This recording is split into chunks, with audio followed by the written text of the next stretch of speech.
Welcome to Opening Bell Show. வணக்கம் sir. வணக்கம்.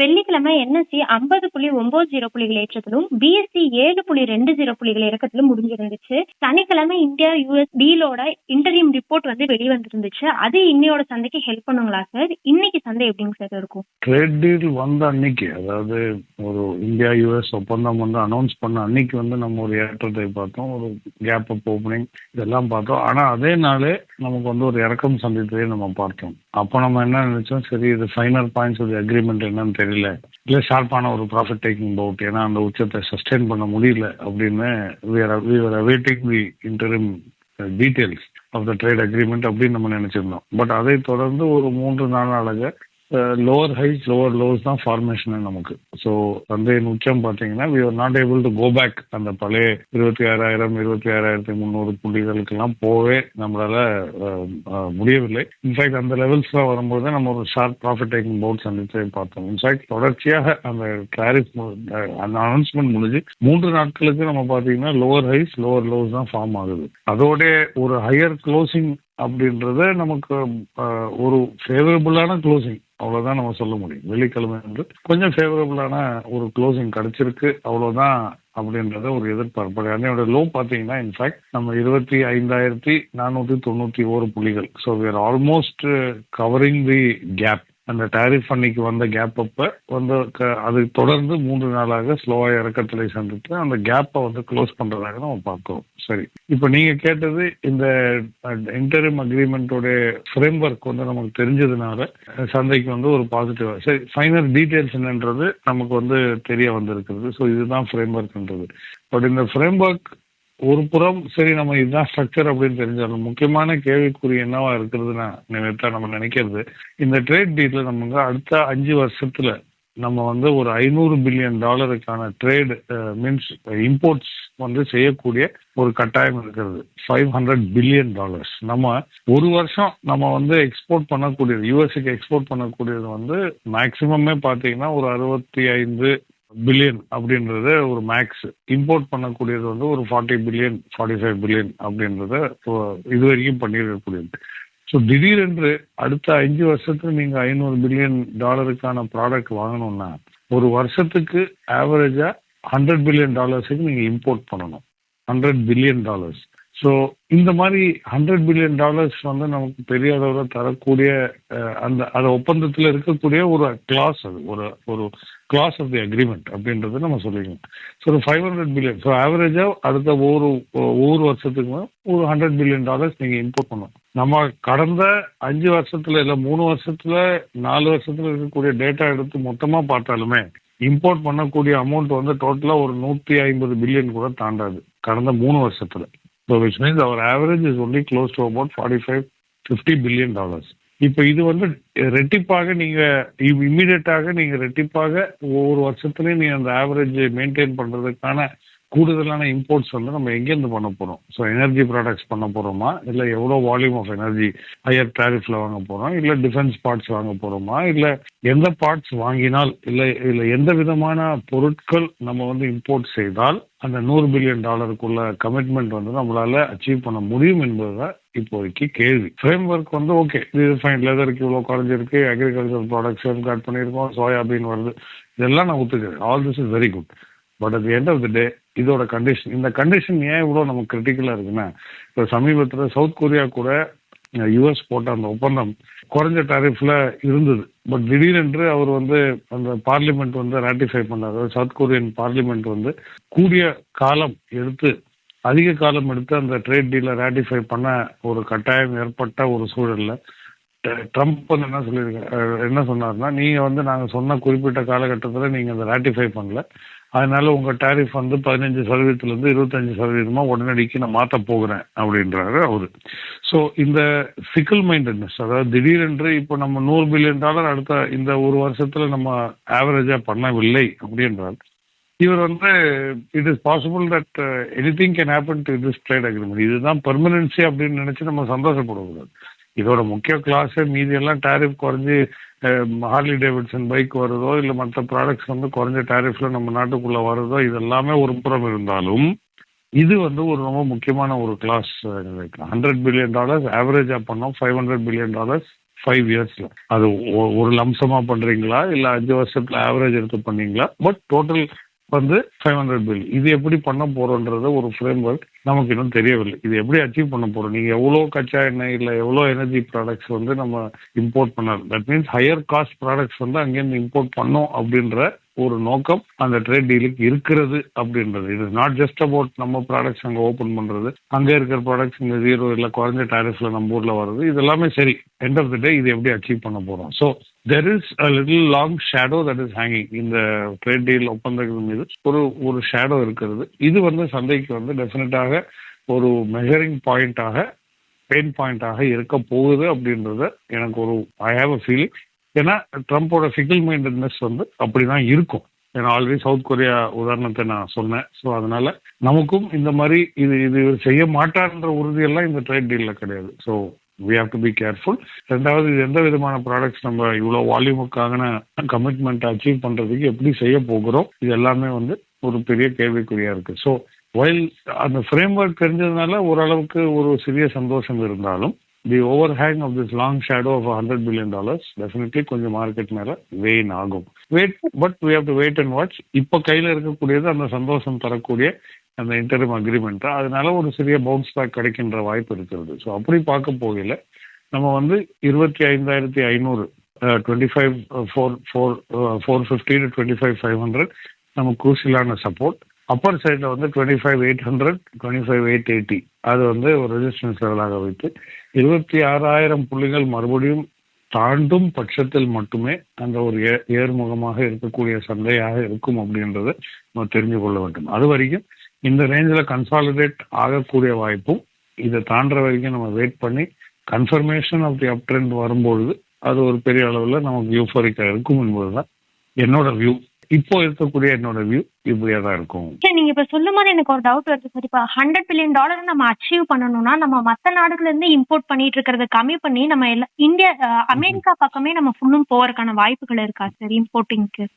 நம்ம இல்ல சரி, அப்படி நீங்க ஷிஃப்ட் பண்ண முடியாது. ஏன்னா அமெரிக்கன் மார்க்கெட் வந்து நம்ம இம்போர்ட் பண்றது சும்மா ஒரு பேச்சுக்காக தான் அப்படின்றத நான் மீன்ஸ் பெரிய அளவுல நம்ம வந்து that is huge export market. நீங்க பாருங்க, கரன்சி அட்வான்டேஜ், அதாவது கரன்சி ஆர்பிட்ராஜ்னு சொல்றோம். கரன்சி ஏர்னிங்ஸ்ல வந்து உங்களுக்கு பெரிய அளவுல வரக்கூடாது $US மட்டுமே. கரெக்ட் தானே?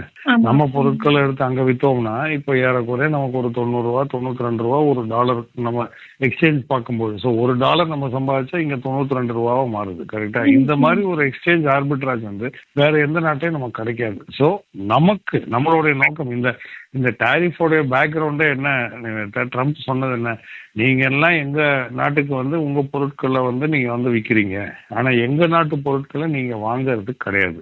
கரெக்டா? அப்போ உலகமே வந்து அதை பார்க்கக்கூடியது, இல்ல நம்மளும் தான் அதை பார்க்கக்கூடியது. நமக்கு வந்து ஒரு ஃபாரெக்ஸ் ஏர்னிங்ஸ் வந்து அதிகமா வரக்கூடிய ஒரு ஒரு ஒரு போர்ட் ஆஃப் கால் அப்படின்றத நம்ம நினைக்கணும். அங்கேருந்து நம்ம இம்போர்ட் பண்ணுன்றது நம்மளோட ஃபண்டமெண்டல் நோக்கம் அது கிடையாது.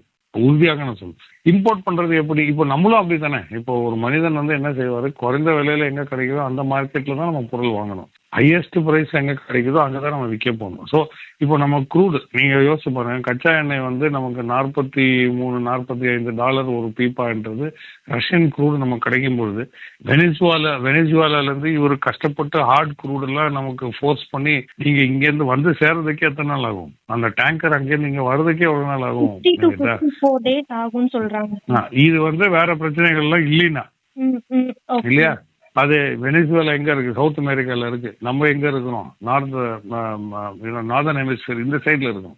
இது வந்து தாண்டி இப்படி கடல் வழியா வந்து ஒரு டேங்கர் வந்து அதுக்கப்புறம் பியூரிஃபை பண்ணி அது காஸ்ட் ஆஃப் டிரான்ஸ்போர்டேஷன், லாஜிஸ்டிக்ஸ், இது எல்லாமே வந்து நமக்கு ஒரு காஸ்ட், ரிஃபைனிங், இது எல்லாமே வந்து நமக்கு வந்து ஒரு காஸ்ட் அடிஷனல். இங்க அருகில் இருக்கக்கூடிய ரஷ்யா விட்டுட்டு அது எவ்வளவுல வரப்போகுது அந்த ரேட்ன்றது நமக்கு தெரியாது. இவர் சொல்ற ரேட்ல தான் நம்ம வாங்கணும். ஏன்னா அது ஃபுல்லா அமெரிக்கன் எனர்ஜி கம்பெனிஸ் டீல்ல சைன் பண்ணா much of trade substitution can you do? அப்போ நீங்க எல்லாத்தையும் கட் பண்ணீங்க. அப்போ யூரோப்பியன் யூனியன் கூட பண்ண எஃப்டிஏ, மற்ற நாடுகள் கூட பண்ண போகிற பல டீல்ஸ், இப்போ யுனைடெட் அரப் எமிரேட்ஸ் கூட பண்ணக்கூடிய இல்லை பண்ணியிருக்கக்கூடிய டீல்ஸ், மற்ற நாடுகள் கூட பண்ணக்கூடிய டீல்ஸ் எல்லாத்தையும் ஸ்டாப் பண்ணி அமெரிக்கா மட்டும்தான் என்னோட ட்ரேடிங் பார்ட்னர் நம்மளால சொல்ல முடியாது. ஏன்னா நம்மளோட ப்ராடக்ட்ஸ் மற்ற எல்லா நாடுகள்லையுமே நமக்கு ஏர்னிங் இருக்கு இல்லையா? நமக்கு ஃபாரெக்ஸ் ஏர்னிங் யூரோப்பியன் யூனியன் பண்ணாலுமே இட்ஸ் அபவுட் 107 euros ஏறக்குறைய ஒரு டாலருக்கு, ஐ மீன் ஒரு ரூபாய்க்கு. So we are earning sizeable amount. So அது வந்து குறைச்சிட்டுலாம் இது பண்றதுக்கான வாய்ப்பு வந்து ரொம்ப குறைவு தான். பட் நம்ம எப்படி அதை இம்போர்ட் பண்ண போறோன்றது தான் எனக்கு that remains a huge question. So நமக்கு வந்து எல்லா விதமான ஆர்பிட்ராஜும் நம்ம விட்டுட்டு எல்லாமே நம்ம யூஎஸ் கிட்ட தான் மட்டும் வாங்கணும் அப்படின்னு நினைச்சீங்கன்னா பாசிபிளி அந்த $100 billion வரும். But that is not a very logical decision. அது வந்து அப்படி செய்ய மாட்டாங்க, செய்யவும் கூடாது. ஏன்னா that is not a workable solution நினைப்பேன். சார், ஏஷியன் மார்க்கெட் எப்படிங்க சார் ஓப்பன் ஆயிருக்கு? டக்காய்ச்சி வந்துட்டு ஸ்னாப் எலெக்ஷன் வின் பண்ணிருக்காங்க. இது வந்து ஏஷியன் மார்க்கெட்ல ரிஃப்ளெக்ட் ஆயிருக்குங்களா சார்? அது ரொம்ப ஸ்ட்ராங்கான ரிஃப்ளெக்ஷன். இன்ஃபேக்ட் நிக்கே 225 சந்தை துவக்கத்துல இருந்தே பயங்கரமான ஒரு கேப் அப்ல தான் ஓப்பன் ஆயிருக்கு. தற்போதைய நிலைமைக்கு பாத்தீங்கன்னா 2450 புள்ளிகள் உயர்வோடு நிக்கே 225 ட்ரேட் ஆகி வருது. ஸோ 2450 ஸ்னாப் எலெக்ஷன்ஸ் அவங்களுக்கு கொஞ்சம் ஸ்ட்ரெங்கும் கொடுக்கும், capability to rule with confidence அப்படின்னு அவங்களுக்கு எஸ்டாப்ளிஷ் ஆயிருக்கு. ஸோ 2450 புள்ளிகள் உயர்வோடு வர்த்தகம் நடந்து வருது. அதே போல ஹாங்செங் நீங்க பாத்தீங்கன்னா ஆல்மோஸ்ட் 380 புள்ளிகள் உயர்ந்து வர்த்தகம் நடந்து வருது. ஸோ இது ரெண்டுமே வந்து ஸ்ட்ராங்கான பாசிட்டிவ்ஸ்ல இருக்கு. அதே சமயத்துல வெள்ளி அன்று டவ் ஜோன்ஸ் வந்து ஒரு 1200 புள்ளிகள் உயர்வோடு முடிந்ததையும் நம்ம கவனித்தோம். ஸோ அந்த ஏஐ ஸ்டாக்ஸ் மற்ற டெக் ஸ்டாக்ஸ்ல இருக்கக்கூடிய அந்த ரவுட், அந்த செல் டவுன் வந்து ஒரு ரிவர்சல் மாதிரி நம்ம வந்து வெள்ளிக்கிழமை என்று இரவில் நம்ம பார்த்தோம். ஸோ 1206 புள்ளிகள் உயர்ந்து டவ் ஜோன்ஸ் முடிந்ததையும் நம்ம பார்த்தோம். ஸோ ஓவராலாக நமக்கு இந்த இன்டரிம் ட்ரேட் அக்ரிமெண்ட் இருக்கு. ஸோ அங்கேருந்து இல்லை சர்வதேச சந்தைகள்லேருந்து நம்ம எடுத்துக்கொள்ள வேண்டியது ஒரு பாசிட்டிவ் ஃபீல் வந்து அங்கே இருக்கிறது. டெஃபினட்டாக ஓவரால் ட்ரெண்ட்ஸ் வந்து அப்பீட்டா இருக்கும்போது சரி அதுல இருந்து கொஞ்சம் ஒரு பங்காவது நம்ம சந்தைக்கு வந்து விழும், அந்த ஒரு பாசிட்டிவிட்டி வந்து சந்தைக்கு வந்து விழும், ஒரு ஏற்றத்தை தரும் அப்படின்றதையும் ஒரு எக்ஸ்பெக்டேஷன்ல நம்ம இருக்கிறோம். எஃப்ஐஎஸ் வெள்ளிக்கிழமை என்ன சார் பண்ணியிருந்தாங்க? எஃப்ஐஎஸ் வந்து வியாழன் அன்று விற்றாங்க 2150 கோடி, வெள்ளி அன்று 1950 கோடிக்கான பையரா மாறினாங்க. ஓகே.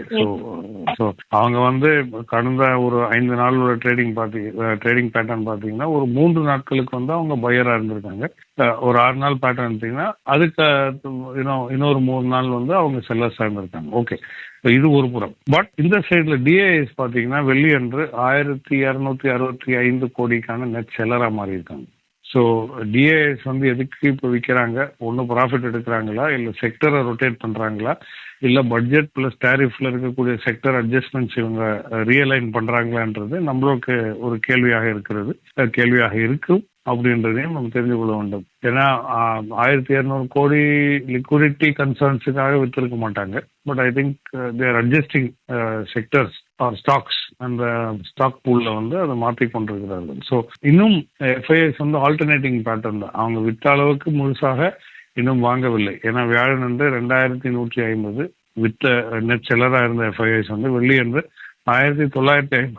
ஸோ ஒரு 200 crores லெஸரா தான் இன்னும் அவங்க பை பண்ணியிருக்காங்க. ஸோ இப்போ ஜப்பான் மாதிரி மார்க்கெட்ஸ்ல வந்து டெஃபினட்டாக இந்த ஒரு உறுதி அவங்களுக்கு வந்து அவங்க பிரைம் மினிஸ்டர் கிடைச்சதுனால அங்கே ஃபண்ட்ஸ் டைவர்ட் ஆகுமா, இல்லை அங்கே போகிற ஃபண்ட்ஸ் வந்து நமக்கு வருமா, இந்த ஒப்பந்தம் இன்டரிம் அக்ரிமெண்டோட ஃப்ரேம்வொர்க் தெரிஞ்ச உடனே நமக்கு ஒரு ஃபேவரபுளாக இருக்குமான்றது we have to wait and watch. But right now அவங்க கொஞ்சம் அன்டிசைடடாக இருக்கிற மாதிரி தான் எனக்கு தெரியுது. இன்னும் ஃபுல் ஃப்ளெஜ்டாக அந்த பையிங் ஃபார்மேஷனுக்கு இன்னும் அவங்க வரவில்லை. அதே சமயத்தில் டிஐஎஸ் வந்து ஒரு செகண்ட் டைம் இன் 6 days வந்து அவங்க நெட் செல்லரா மாறதே நம்ம பார்க்கிறோம். So we'll have to see அவங்க எப்போ பழைய பேட்டர்னுக்கு பையரா மாறுறாங்க, எஃப்ஐஐ எப்படி ஃபுல் ஃப்ளெஜ்டா பையரா மாறுறாங்களா அப்படின்றத வெயிட் பண்ணி பார்க்க வேண்டும். தங்கம், வெள்ளி, கச்சா எண்ணெய் எப்படிங்க சார் இருக்கு? ஓகே, கோல்டு வந்து ஒரு பவுன்ஸ் பேக் ஆகிறத நம்ம பார்க்குறோம். அந்த $4,700 ஒரு அவுன்ஸுக்கெல்லாம் போனதை நம்ம பார்த்தோம் அப்படின்றது. வெள்ளி என்று கொஞ்சம் பவுன்ஸ் பேக், கொஞ்சம் வீக்கர் டாலர் எக்ஸ்பெக்டேஷன்ஸ்லாம் இருக்கு. அதனால தான் இப்போ ஃபெடரல் ரிசர்வ், அதே ஃபெடரல் ரிசர்வ் மட்டும் இல்லை, ட்ரம்ப் கூட உங்களுடைய செக்ரட்டரி ஆஃப் ஸ்டேட்லாம் இவங்க என்ன சொல்லியிருக்காங்கன்னா, we want a stronger dollar, we wish the dollar to be stronger அப்படின்னு பேசி கொண்டிருக்கிறார்கள். ஸோ அப்படி பேசும் பட்சத்தில் they're trying to push it up, but that means the dollar is weak அப்படின்றத நம்ம சொல்லாமல் சொல்கிறோம்.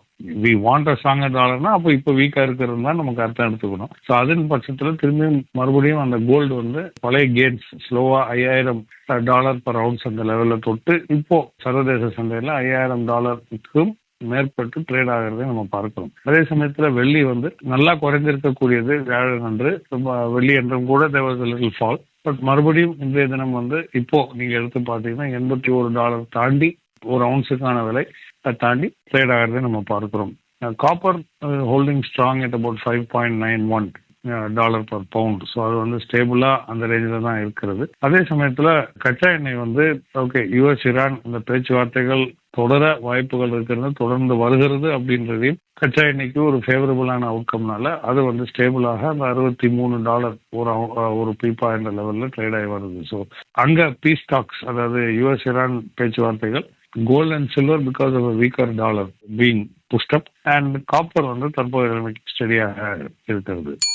இன்னைக்கு என்னென்ன நிறுவனங்களோட Q3 ரிசல்ட் வரப்போகுதுங்க சார்? இது வந்து ஆல்மோஸ்ட் நம்ம அந்த செகண்ட் ஹாஃப் என்டர் பண்ணியிருக்கோம். ஒரு 1,500 ரிசல்ட்க்கு மேலே நமக்கு ஆல்ரெடி வந்திருக்கிறது. ஸோ மோஸ்ட்லி எல்லா இம்பார்ட்டண்ட்டான கம்பெனிஸ் ஓரளவுக்கு அவங்க ரிசல்ட்ஸ் அனௌன்ஸ் பண்ணியிருக்காங்க. இன்னைக்கும் பட்டியல் வந்து ரொம்ப பெருசாக இருக்கிறது. இன்ஃபேக்ட் லிஸ்ட் வந்து ஆல்மோஸ்ட் ஒரு 100 ஸ்டாக்ஸ் கிட்ட, அதுக்கு மேற்பட்ட ஸ்டாக் லிஸ்ட் வந்து நோட்டு இருக்கு. For instance Gabriel is there, HFCL is there, ITL Projects, Indoco, இந்த மாதிரி காமத் ஹோட்டல்ஸ். ஸோ இந்த list is very long. But இது எல்லாமே வந்து more towards mid cap and small cap space அப்படின்றத சொல்ல, Aarti drugs and so on. So இந்த மாதிரி இருக்கக்கூடிய நாட்களில் லிஸ்ட் வந்து ரொம்ப பெருசா இருக்கிறதுனால ஐ திங்க் நம்ம தான் கவனமாக இருக்க வேண்டும். Aarti pharma, Amber, Apollo, Arihant capital. So the list is actually very Auro pharma and the list is actually very long. So தயவு செஞ்சு அது ஆல்பபெட்டிக்கலாக படிக்கிறதே நமக்கு அட்டெண்டன்ஸ் இருக்கிற மாதிரி இருக்கும், அவ்வளோ நீளத்துக்கு இருக்கிறது. ஸோ தயவு செஞ்சு கவனமாக இருங்க. இது வந்து அந்த second half of the season. So இந்த 1,500 ஆல்மோஸ்ட் 2,500 வரைக்குமே அந்த மிட் கேப் அண்ட் ஸ்மால் கேப்ல இருக்கக்கூடிய ஒரு சில இம்பார்ட்டன்ட் கம்பெனிஸ் மிக்ஸ் ஆகி பெரிய லிஸ்டா வருகிறது. So reaching the second half of the session கவனமாக இருக்க வேண்டும் என்பதுதான் என்னுடைய நோக்கம். பட் ஓவராலா நீங்க எடுத்து பார்த்தீங்கன்னா most of the important companies அவங்க ரிசல்ட்ஸ் ஆல்ரெடி அனௌன்ஸ் பண்ணியிருக்காங்க. பட் எதுக்கும் உங்க பட்டியலில் இருக்கக்கூடிய ஸ்டாக்ஸை வந்து மேட்ச் பண்ணி கவனமாக இருக்கிறது நமக்கு சாதகமாக இருக்குது. இன்னைக்கு கவனிக்க வேண்டிய பங்குகள் என்னென்னங்க sir? Okay, high delivery trades, வெளியென்ற கன்சாலிடேஷன் அப்படின்றத நம்ம இன்னும் கூறிக்கொண்டே இருக்கிறோம். ஸோ முக்கியமாக ஹை டெலிவரி நடந்திருக்கக்கூடிய ஒரு சில பங்குகள் வந்து Bharat Forge, APL, Apollo, Phoenix Limited, Sun Pharma, Adani Ports, Fortis, GAIL, VIL, GAIL, TVS motor.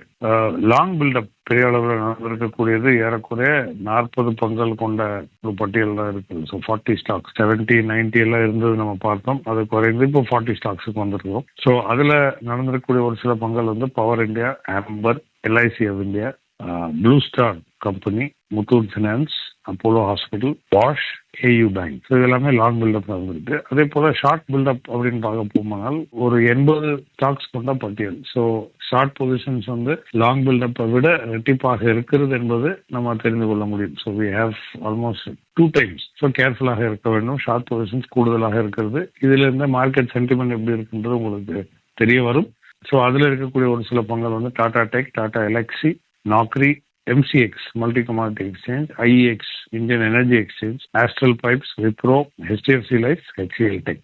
இன்னைக்கு நிறைய விஷயங்களை பத்தி ஷேர் பண்ணிருக்கீங்க சார். நாளைக்கு ஷோல சந்திப்போம் sir. Thank you sir. Thank you sir.